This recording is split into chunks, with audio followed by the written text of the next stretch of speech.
Welcome to War and Untold Stories. Here we explore the hidden side of history. Don't forget to subscribe, hit the like button, and share your thoughts in the comments. Have you ever wondered what would happen if two of Europe's biggest rivals went to war for over a century? Well, get ready, because today we're diving into one of the longest and most dramatic conflicts in history, the 100 Years' War. It's England versus France in an epic struggle for the French throne. But here's the thing. It wasn't one continuous war. Think of it more like a blockbuster film series with sequels, spin-offs, and a whole lot of plot twists, spanning from 1337 to 1453. So, how did this all kick off? Let's rewind to 1328. The French king, Charles IV, dies without a son. This creates a succession crisis. Now, who has the best claim? The French nobility says, "It's Philip of Valois, a French cousin." But across the channel, England's King Edward III pipes up, "Hold on a minute, my mother was a French princess, which makes me the dead king's closest male relative."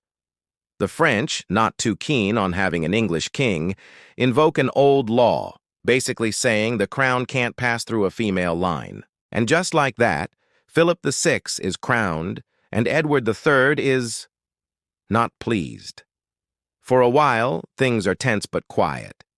Edward even pays homage to Philip for his lands in France, but the friction is still there. France is meddling in England's affairs with Scotland, and England is disrupting France's valuable wool trade with Flanders. It's like a medieval Cold War, and it's about to get hot. The first major phase of the war is all about English dominance. In 1340, the English Navy scores a massive victory at the Battle of Sluys, essentially giving them control of the English Channel. This allows them to land troops in France whenever they want. Then comes the game changer, the English longbow. At the Battle of Crécy in 1346, a smaller English army, armed with these powerful weapons, absolutely demolishes a much larger French force of mounted knights. The longbow could fire faster and farther than the French crossbows, turning the tide of battle. It was a stunning victory that showed that the age of chivalric knights might be coming to an end. A decade later, history repeats itself at the Battle of Poitiers. Edward's son, Edward the Black Prince, not only crushes the French army, but also captures the French king, John II. Imagine that, holding the enemy king for ransom.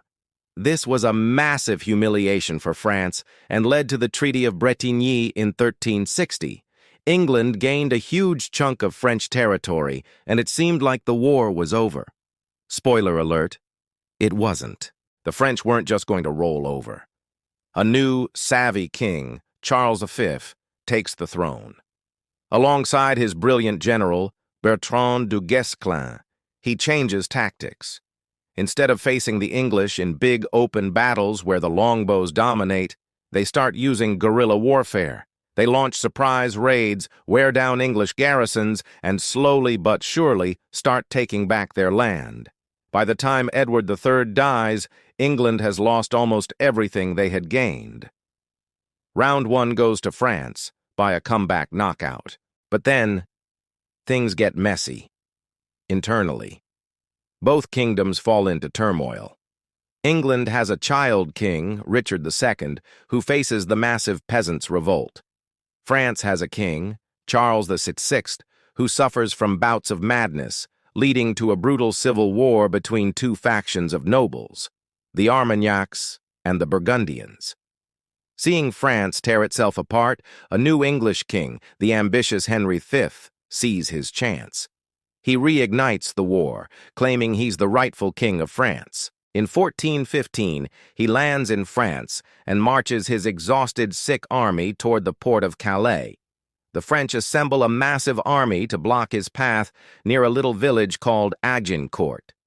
The Battle of Agincourt should have been a disaster for the English. They were outnumbered, tired, and stuck in a muddy field.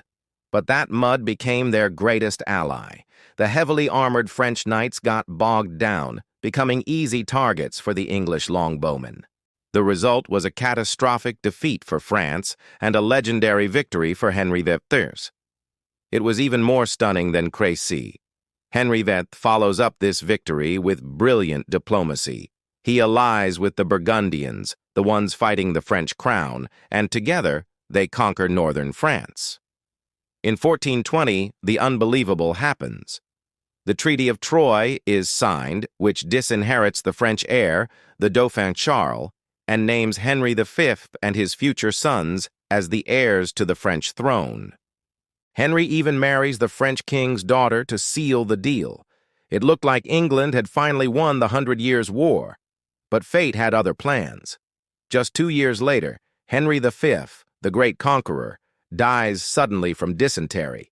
His son, Henry VI, is just an infant. Suddenly, the future of this new dual monarchy of England and France rests on the shoulders of a baby. The French Dauphin, who had been cast aside, sees his opportunity to fight back. The war is on again. And this is where our story gets its most famous character, a teenage peasant girl from a small village named Joan. She claims to have received visions from God, telling her to drive the English out of France and see the Dauphin crowned as the rightful king.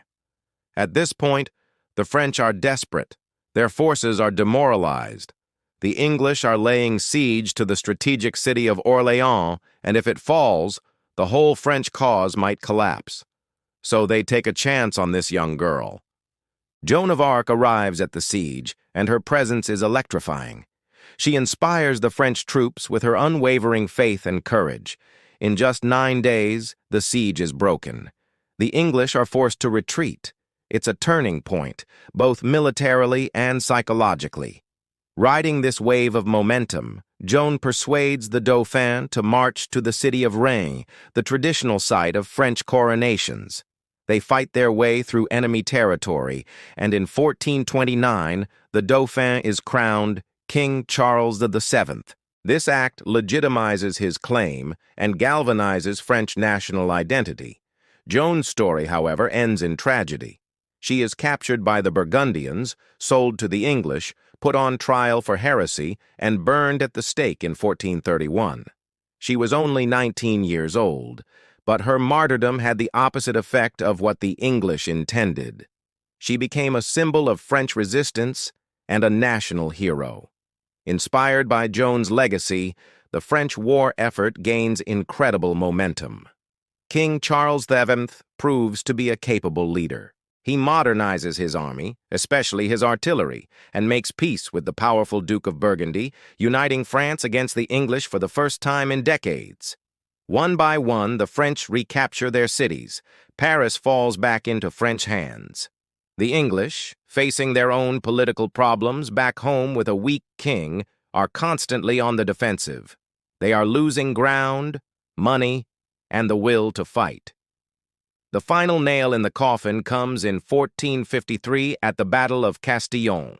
In a reversal of Crécy and Agincourt, it is now the French who use superior technology. Their powerful cannons decimate the advancing English forces. This decisive French victory marks the end of the 100 Years' War. England loses all of its territories in France, except for the small port of Calais. After more than a century of conflict, France had finally won. So what was the legacy of this epic war? It forged a stronger sense of national identity in both England and France. It accelerated the decline of feudalism and the mounted knight, and it spurred military innovations like the longbow and gunpowder artillery.